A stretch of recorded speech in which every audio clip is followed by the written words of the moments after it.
No, that didn't sound right. You said, what's a uniform linear motion? Straight line at a constant speed. There you go. Everybody got that? Now, um, excuse me. So when we were looking at this, we looked at this, and then we found out we did some things with the speed equation, and we said, I want you to not only be able to see the equation and know what the proportionalities are. We knew how to do that. But then yesterday we looked at the graphs. Let's take a look at the graphs again.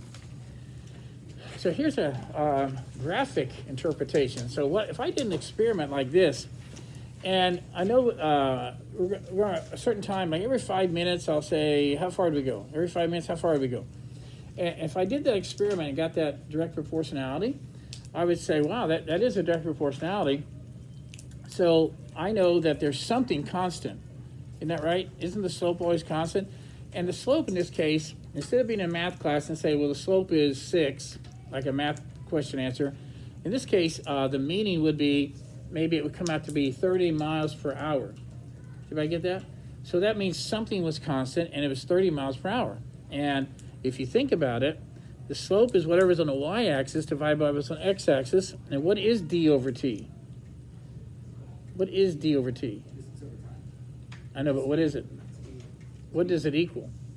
It equals speed, doesn't it? If you remember the original speed equation, that's why I asked you to think about the speed equation. The original speed equation, d over t, would equal s, wouldn't it?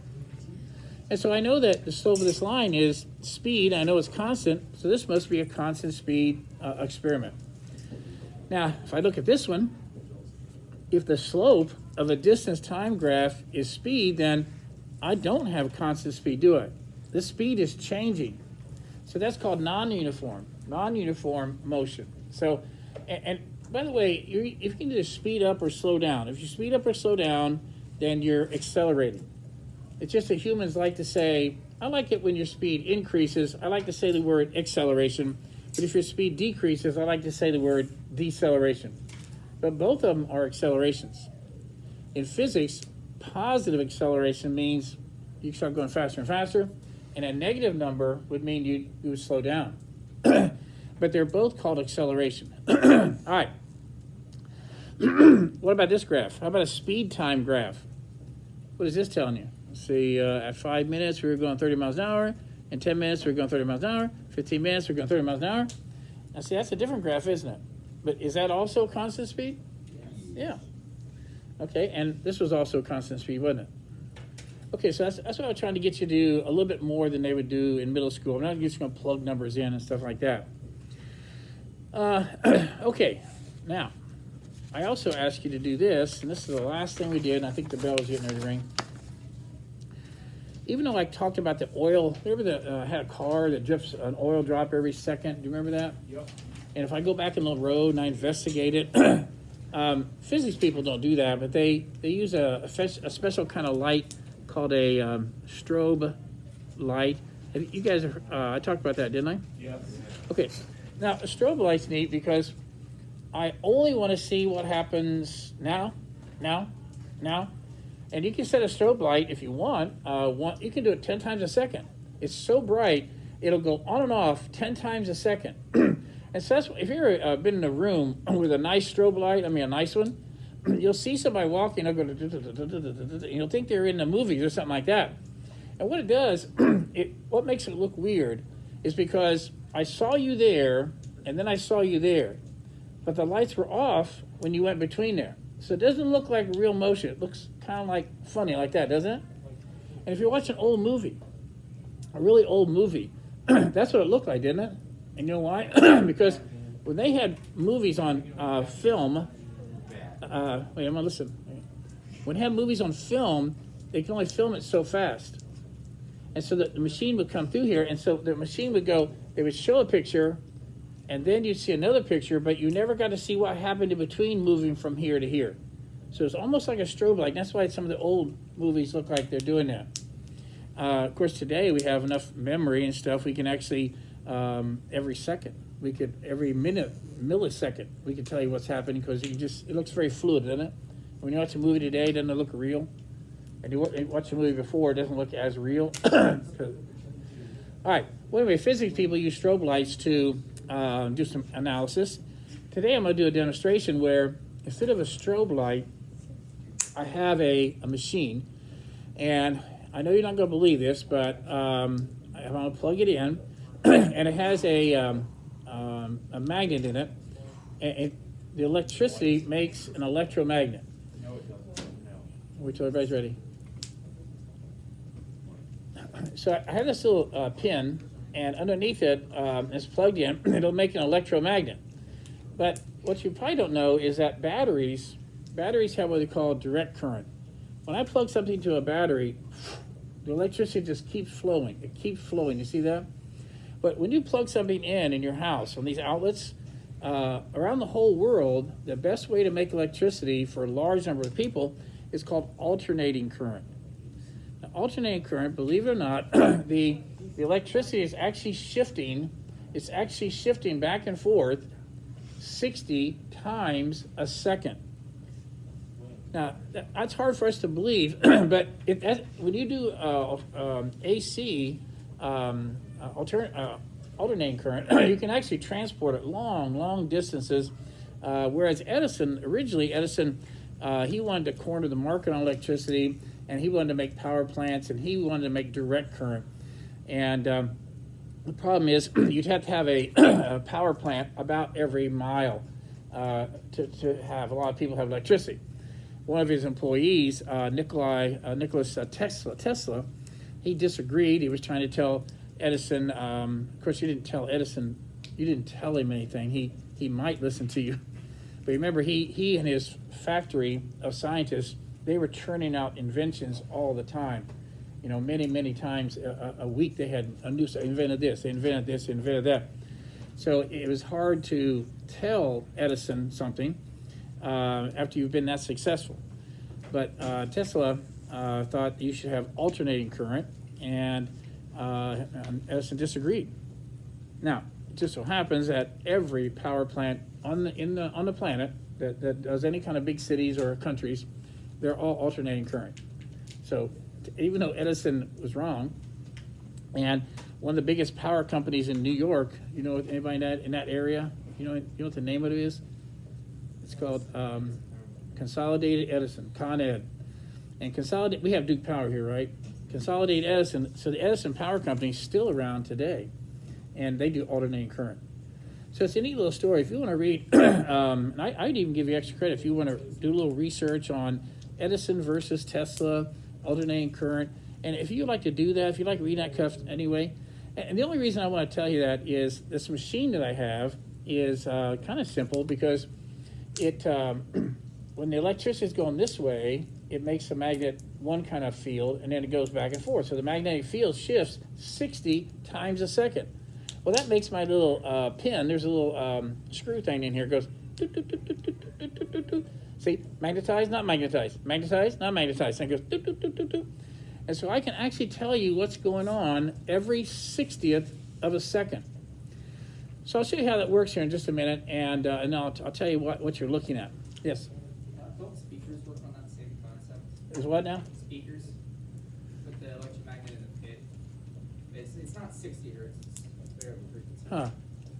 I guess I don't know enough about that. You're talking about everything that plugs in has to work on alternating current, but you know, some of the things we plug in, like if, you know at night when you plug your phone in, when you plug your phone in, many things are, if I were to plug in a calculator, it's got a little box thing. Remember a little box thing you put in there?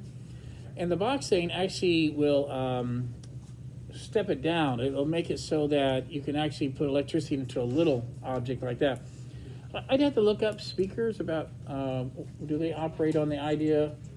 I mean, they operate on alternating current. There are some things that will actually transform AC into DC. And some people have those in their car. Anybody have those in their car? If you have one hooked up to your car, you can put it into the old, quote, cigarette lighter. Oh. They don't call them cigarette lighter anymore. They're power outlets. They're called inverters. Inverters, yes. So inverters, you could plug this into your power outlet in your car, and it could change DC into AC, and like that. So you could actually run something else like your computer or something like that. Okay, let me get on. the third way I wanted you to look at motion would be like the strobe light effect or the oil leak. And so if I were to go check the road and I saw this, there's the dots mean two things. The dots tell me time because it drips once every second. So I know that's 1 second, 2 seconds, 3 seconds, 4. So I have time, but I also have distance, don't I? I could even take a bunch of these dots and take the total distance and divide it by the total time, couldn't I? And so I'm going to do that in here in just a minute.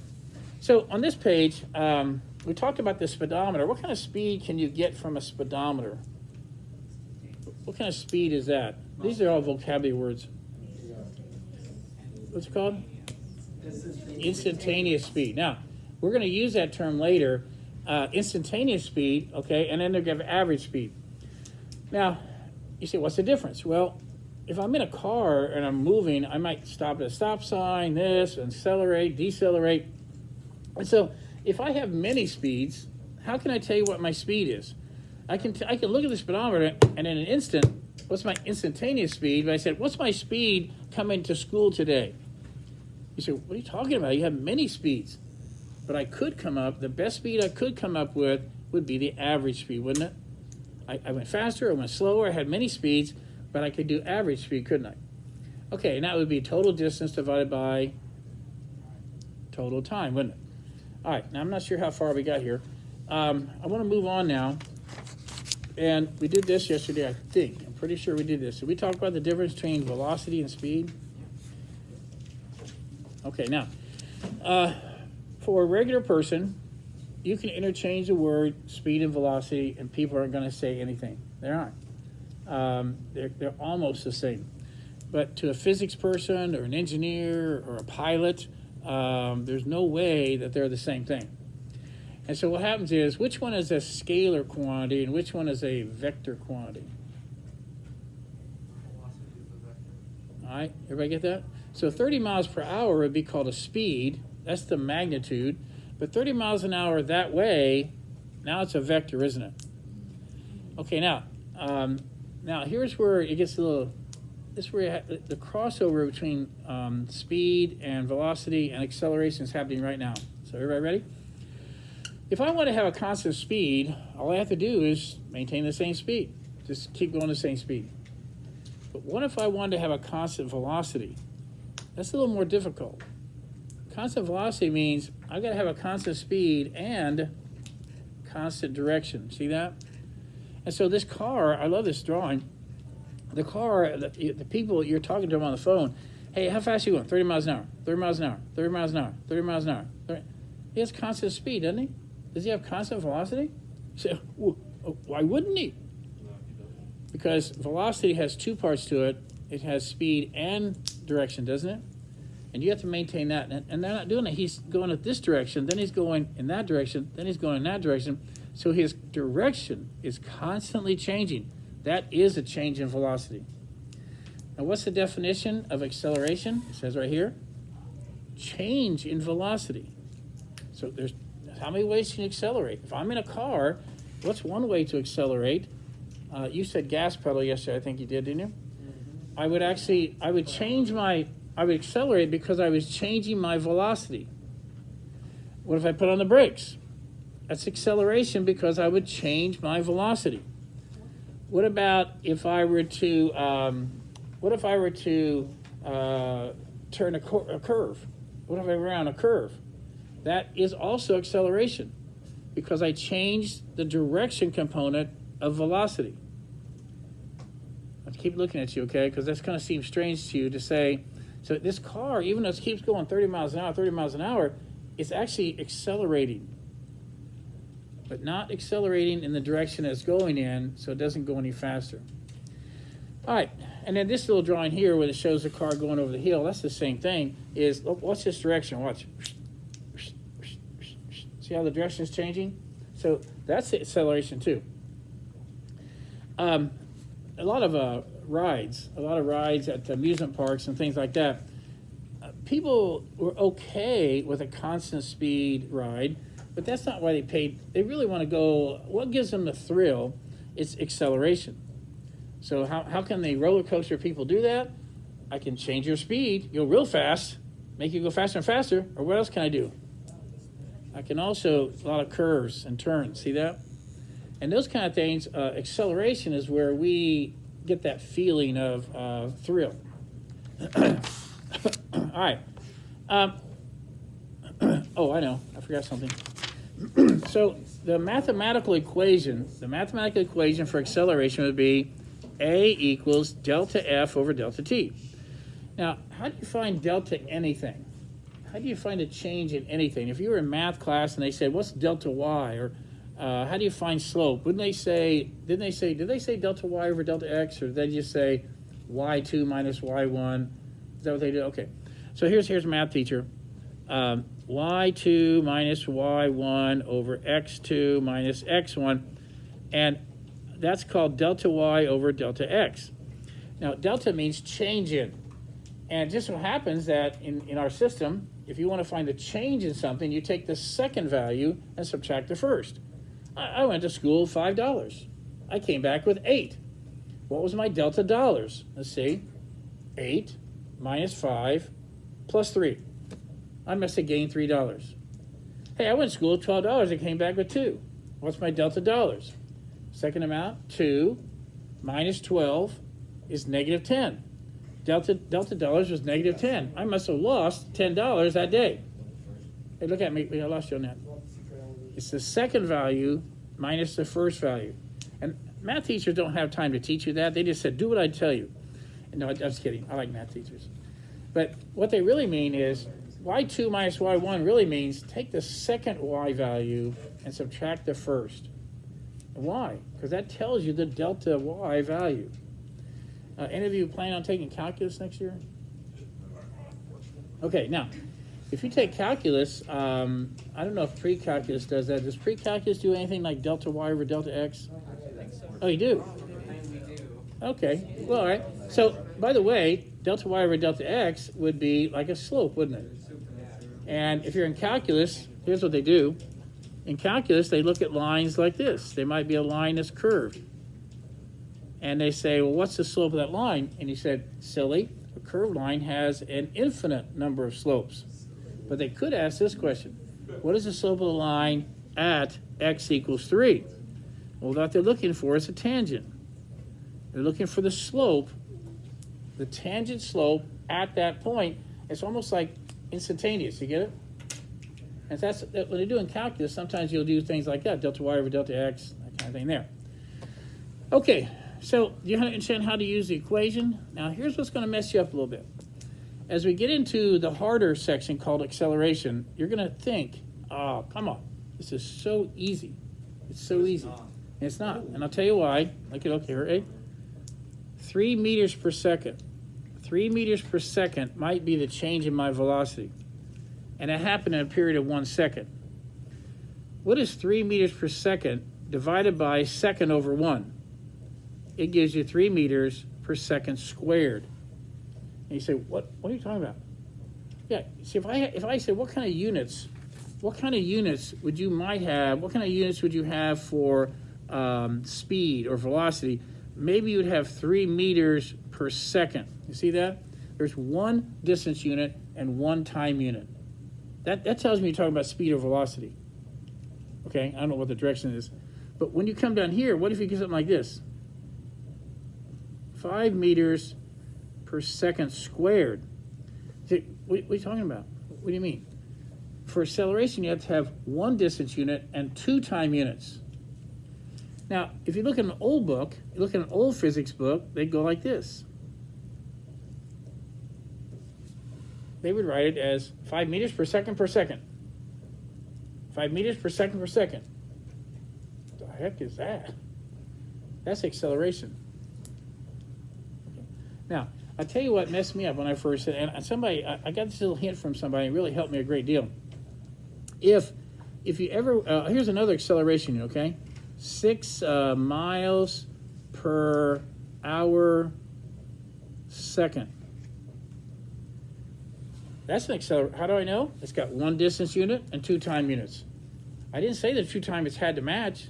I said 1 distance unit divided by 2 time units. This is acceleration. How in the world are you supposed to understand this? Here's a neat little trick. All you do is cover up the last time unit, okay? My speed, my velocity is changing by 6 miles an hour. Oh yeah? How often? Every second. So let's say I started at 0. Let's say I started at 0 and this was my acceleration. How fast would I be going after 1 second? Okay, wait a minute. I'm going to change from 0. I'm going to change by 6 miles per hour after 1 second. So how fast will I be going 1 second later? Everybody in this room should know. 6 miles per hour. How fast am I going after 2 seconds? Okay, now, that is not the same. Acceleration is not what you think it is. Now, do you think that, for example, do you think this is kind of fast or kind of slow? Slow. And that's the biggest mistake right there. Acceleration will never tell you how fast you're going. Never. You could be going 1,000,000 miles per hour and have this acceleration. You could be going incredibly fast and have this acceleration. And what would happen? A second later, you'd be going 1,000,006 miles per hour. Acceleration will never tell you how fast you're going. Never. You can't, if I give you acceleration, you can't say that's fast or slow. I don't know that. I know how fast your speed is changing, but I don't know what your original speed is doing. And that's the one thing that messes people up a little bit. So if speed is already the rate, if this is a rate, the rate at which something happens, by the way, when you get a job and they say, I'm going to give you $8 per hour, that's called a rate of pay. It's not your pay, it's your rate of pay. $8 per hour, isn't that right? Isn't that right? Okay, so if I say 3 meters per second, that's the rate at which you cover distance. Unfortunately, people say it's the rate of speed. No, it is speed. It's the rate at which you cover distance, isn't it? That's really what speed is. What's 30 miles an hour mean? It's the rate. If you cover 30 miles in an hour, you have a speed of 30 miles per hour. So what makes acceleration hard is because now you're taking a rate and dividing it by another time unit, so it's a rate of a rate. And I know what you're at. I've taught this thing many years. I know that many of you think this is easy. Acceleration is easy. You're going to get fooled because you still think acceleration means how fast you're going, and it never does. It never will. All right, so let's go to the, if you think you're ready to do acceleration, then let's go over here. And what I want to show you is, by the way, I don't know if I drew the dots. Did I draw the dots for acceleration for you? Yeah. I did? Okay, I'll do it again. So what if I had the leaky car or the strobe light, and if I saw this, if I saw that, I know that that's acceleration because in 1 second I covered this distance. In the next second I covered more distance, didn't I? So my speed must be changing. Isn't that right? Accelerating a lot. Say it again. That's a lot of acceleration. It looks like it's doubling. Okay, now I tell you what. Listen now. That's a See, very good acceleration though. Like I said, wait a minute. If I don't want to do it today. I don't have time. But if I went out in this hallway, and let's say I had somebody, and you know these little tile, square tiles on the floor. What if I told somebody, I said, I want you to have a speed of 1 tile per second. Okay, they would go 1,002, 1,003, 1,004. Everybody get that? And you say, okay, I get it. I know what 1 tile per second is. But what if I said, I want your acceleration to be 1 tile per second squared? That means that you'll start, and every second, your speed will increase by 1 tile per second.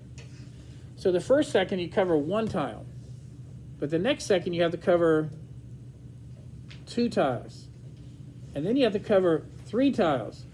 What would be different about what they look like? One tile per second. Constant speed. Get it?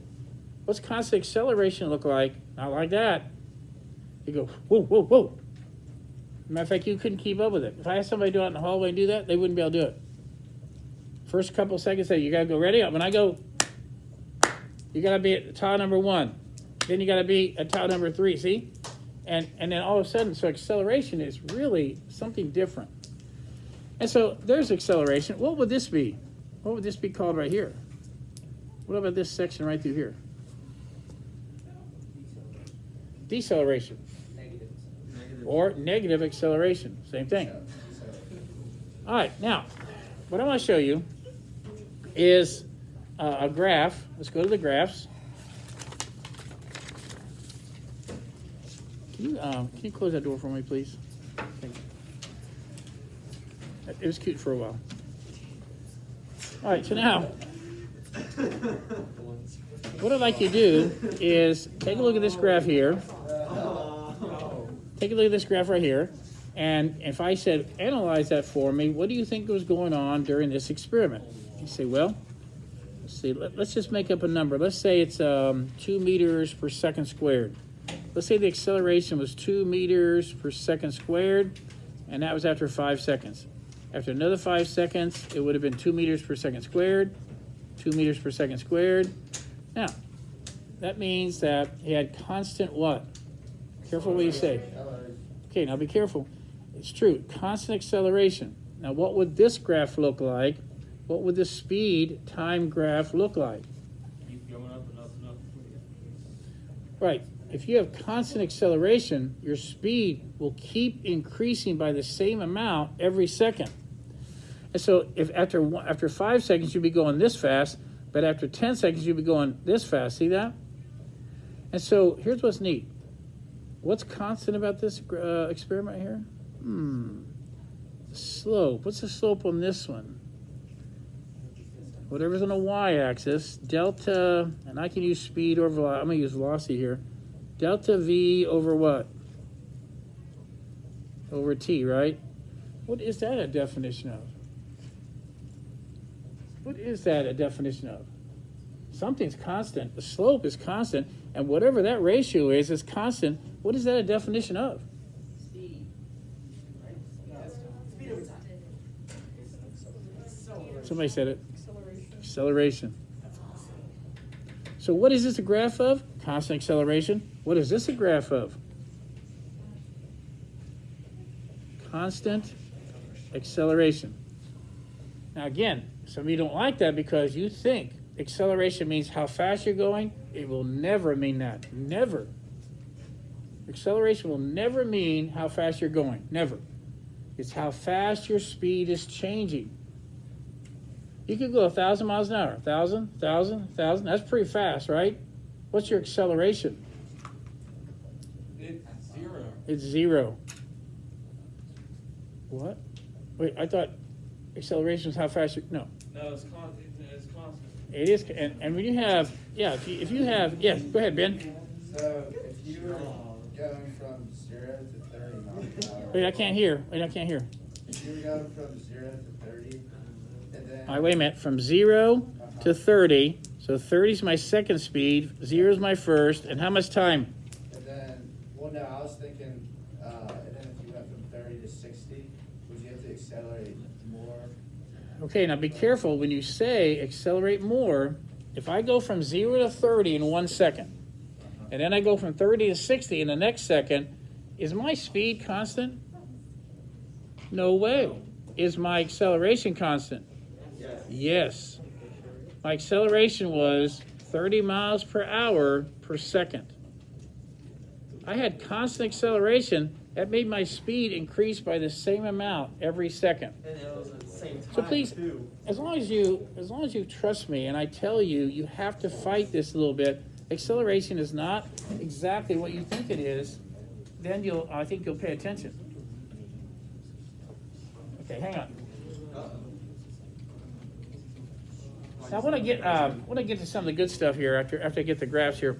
So what about this graph here, distance time?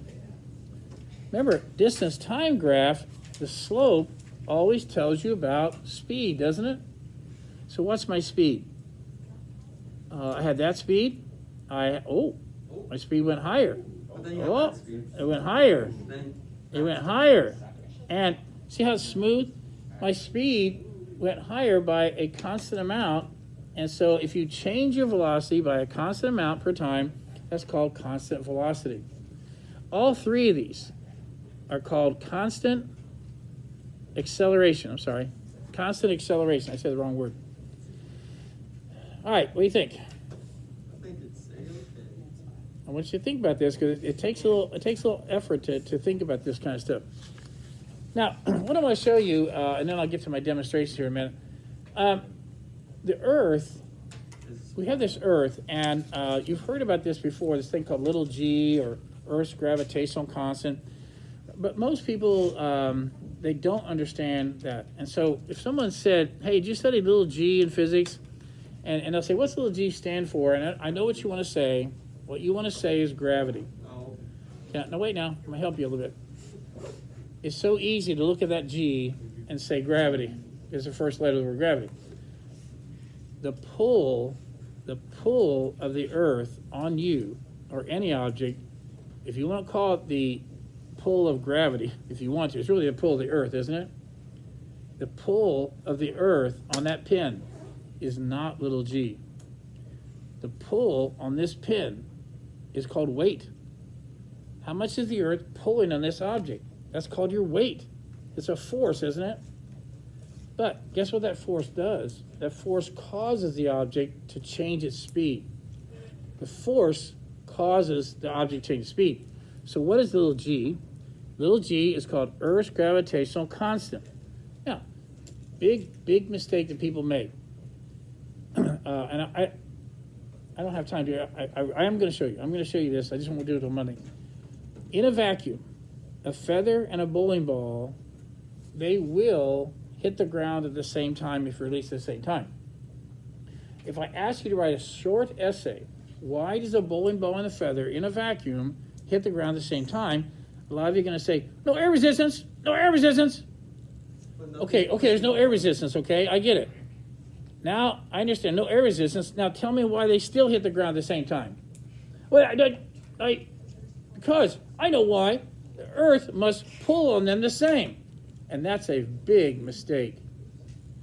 I promise you, the Earth does not pull on the bowling ball the same as it does on a feather. I promise. Because when I try to pick up a bowling ball, I said, heavy. Pick up a feather? Not heavy. How much is the Earth pulling on the feather? Not very much at all. How much is the Earth pulling on the bowling ball? A lot. Then why in the world would they hit the ground at the same time? Because regardless, wait now, regardless of your weight or your mass, regardless of your mass, the Earth doesn't pull an object the same, it accelerates them the same. Little g is known as 9.8 meters per second squared. It can't be pull because pull is measured in newtons. This is 9.8 meters per second squared. What kind of a unit is meters per second squared? Starts with A. Acceleration. If you want to tell something about little g, if the first word that comes out of your mouth is same pull, then you don't know what you're talking about. But if you say all objects are accelerated in a vacuum, all objects are accelerated the same, that's true. Now, you still don't like that because you don't like the idea that the Earth can pull on the bowling ball more and pull on the feather less, and they'll hit the ground at the same time. You don't like that. And we're going to get into that chapter. It's Newton's second law of motion, and it's called F equals ma. And here's, if you rearrange that, here's what he said. Watch. A equals F over m. So, think about this now. Ready?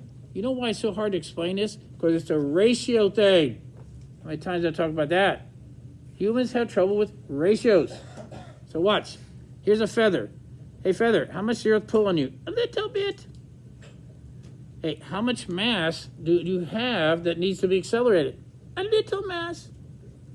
And that comes out to be 9.8 meters per second squared. All right, how about a bowling ball? How much does the Earth pull on you? A lot. How much mass is there to accelerate? A lot. But what's it come out to be? 9.8 meters per second squared. Every object in a vacuum is accelerated the same because their force to mass ratio is the same. It's 9.8 meters per second squared. They're all accelerated the same. All right. So what I want to show you, and I'll wait on this, but let me go ahead and show you the demonstration today. And then if I have time, I might show you that video. Let me see which one would be better to go for. I'll do the demonstration first.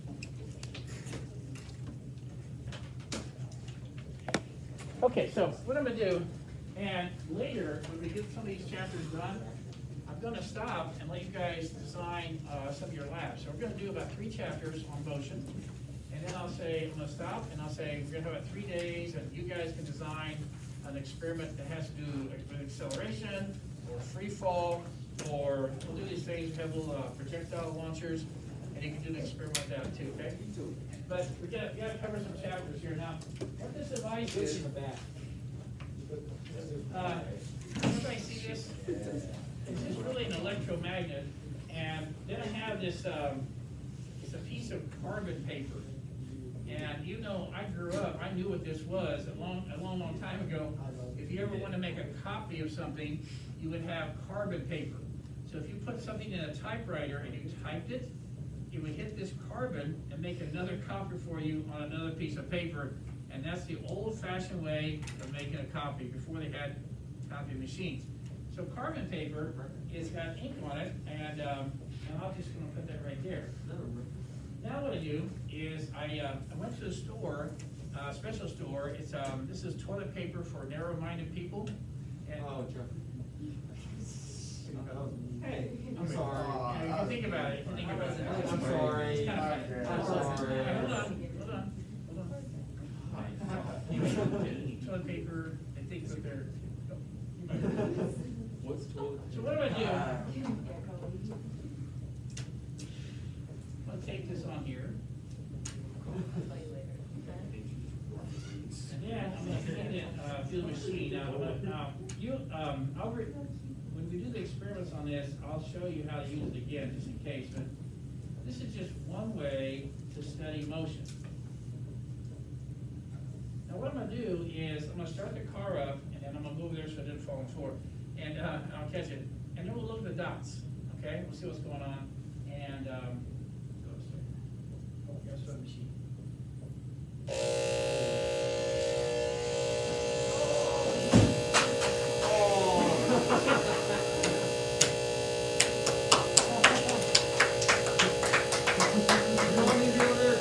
Yeah! Yeah, baby! This sounds like a new Skrillex. Okay, sorry. That's what I listen to. That's what you listen to on the weekend. Okay, now, what I'm gonna do is, I'll pass this around, but what I notice is that the dots, of course, are really, really close together, and then I turn the on button on, and then you'll see the distance between, and every one of these dots is 1/60th of a second. So I actually know what was going on every 60th of a second. In the first 60th of a second, you cover that much distance, then that much, then that much, then that much. And if you pass this around, I think you'll see something. And even though the car accelerated a tiny bit when it started, the rest of the trip was actually constant speed. Physics teachers will buy these kind of cars. They're called constant speed cars. And so the motor is meant to be constant speed. Of course, you have to accelerate at the beginning, right, when I first started, but then you'll see it's kind of a constant speed all the way around. Now what I want to show you, let me ask somebody else to come over here. Oh, I don't know, let's see, somebody can volunteer, somebody. All right, come over here. Park. All right, what I'm gonna ask you to do is, I'm gonna put this in there, and what I would like you to do is, I would like you to take the paper and make it accelerate. So you're gonna take your hand, and you're gonna rip it, and you're gonna make it faster and faster and faster after I tell you to start, okay? Yeah. That's how they did tattoos in the old days. All right, let me stop there, Wayne. Let me stop now. Let it go. So we're gonna turn it on, and then he's gonna make it go accelerate. Okay. What? Ripped it. No, we didn't. How did you pull it? With my hand. There. Now. Whoa. Did you make Oh, that? yeah, that's great. What question is that? That's revolutionary. I was how did you pull it? With my toe. Just a minute. Now, when I pass this one around, you'll see in the first 60th of a second, it covered a little distance, and then the distance got greater and greater and greater. So you're gonna see acceleration. Let's mark this one, acceleration. That's freaking awesome. Now, the next question I have for you. Hey, Sarah. Hang on. The next question I have for you then is, the next experiment is this one. What? I mean, maybe. I think you might want to volunteer for this. Calling, I think we'll volunteer. Sarah, this is a deep character. I do it? Pastime is clear. I don't know how you do it. Whoa, done. That's like a deep character. Sarah. If I could wink at you, I would. You can't wait first, but. Float for Sarah. Oh, that's good. Okay, hold on, hold on. All right, then pay attention. We're out of time. All right, let's stop. Wait a minute. All right, the next one I'm gonna do is I'm gonna take an object, it's a 500 gram mass, and I'm gonna let it fall. And it's gonna be what they call free fall. Now, real free fall should be in a vacuum, but I can get pretty close to free fall with a mass like that. Feather would not be very good for free fall in air, you get that? But this thing here, even in air, I can get kind of close to free fall. Now, what do you think I'm gonna see? I'll wait till everybody's ready. What do you think I'm gonna see if I let an object fall? Am I gonna see dots that are about the same distance apart? Or am I gonna see dots that keep getting further and further away from each Keep other? getting further and further away. You sure? Yes. Is this in a Well, vacuum? for or instance, accelerate and then this it's is a trick constant question. speeds? Is Well, this I'm in a gonna vacuum make or sure, out of wait, a I'll make vacuum? sure that the tape runs out before it hits the ground. Is this in a vacuum or? No, it's not in a vacuum. Then it's acceleration. It's being Okay. accelerated by So- the gravity. Okay, wait a minute. Yeah, so the Earth, we have to know that the Earth does something special to all objects, and it accelerates them. So the force of the Earth's gravity, it accelerates objects. Now, what's interesting is it's a special kind of acceleration. It's called constant acceleration. So if it, and I'm gonna use, instead of 9.8, I'm gonna use the word 10. What I want you to know about is that Earth's gravitational constant, little g, I'm gonna say it's 10 meters per second squared. What it means is, when an object falls, its speed will increase by 10 meters per second. Every second. And that's what that means. So if you're going to 0, 1 second later, you're going 10 meters per second. Look at me. Ready? If you're starting at 0, 1 second later, you'd be going at 10 meters per second. All right? How fast would you be going after another second? 20 meters per second. Now, what was the acceleration during the first second? How much? 10 meters per second? Okay, 10 meters per second squared, yes. What was the acceleration during the second second?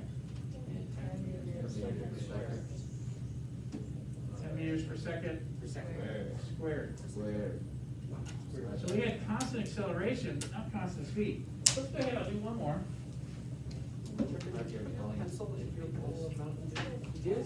Oh, it's multiple. No, it's actually very good for. Yeah, painted these. It's got some, two. is that water? No, it's Mountain water. It's special. It's It's a special kind of No, blend. it's, Paul Parker blend. It's mountain water. Mountain water? It's full of fish feed. All right, ready? Hold on, here we go. Hang on. All right, let's try it.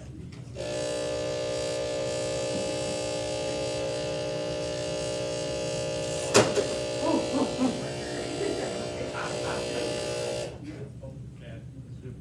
Oh, no. No one has. Did it break? No, no. Yeah, they- That was the. Oh, no. You guys are talking too much, Rick. You're talking too much. Oh.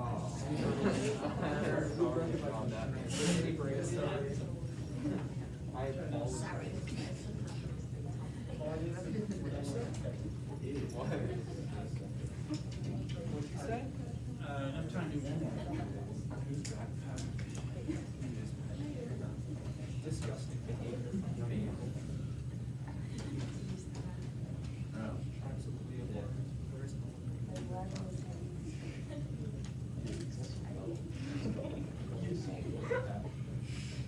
All right, try it again.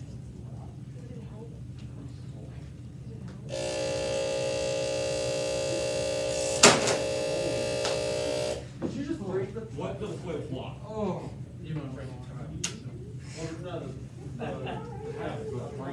All right, so if you take a look at this, hang on. What now? That's all right. I'm all right. All right, so anyway, if you take a look, you'll see, and this right here is called little g, and you'll see how they get further and further away. And not now, but later, when you do an experiment, one of the experiments I want you to do is to take this little tape and see if you can find out, actually measure the acceleration. How you do that? Find the speed during that 60th of a second. Find the speed during that section, that 60th of a second, and say delta, change in velocity, and find out how many seconds went by over time, and you should be able to get an answer. Now, it's hard for me to get 9.8 meters per second squared, but even if you got something close to like 8, that would actually show you that you're getting close. They do have devices that are really, really good at this, and they can get very close to 9.8. All right, so, are we okay? Yeah. Real good. All right, now, here's your, wait a minute, here's what we're gonna do. I won't see you till Monday. Tell yourself, I'm gonna read chapter 4, I'm gonna have chapter 4 read, and because we only have Monday, Tuesday, and Wednesday, we have 3 more days to understand all this, and then the test will probably be on Thursday, okay? All right, you have a nice weekend, have a nice break. One more class, baby.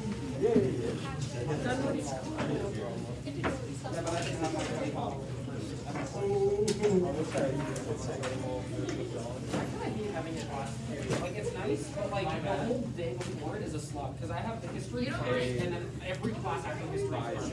Because then I have literature, and then theology, and then lunch, and then stats, and then. Oh, you what? That's kind I've been of studying. because like it's And Eli's leaving. Sarah, I will stay for at least like, Studying all outside today. where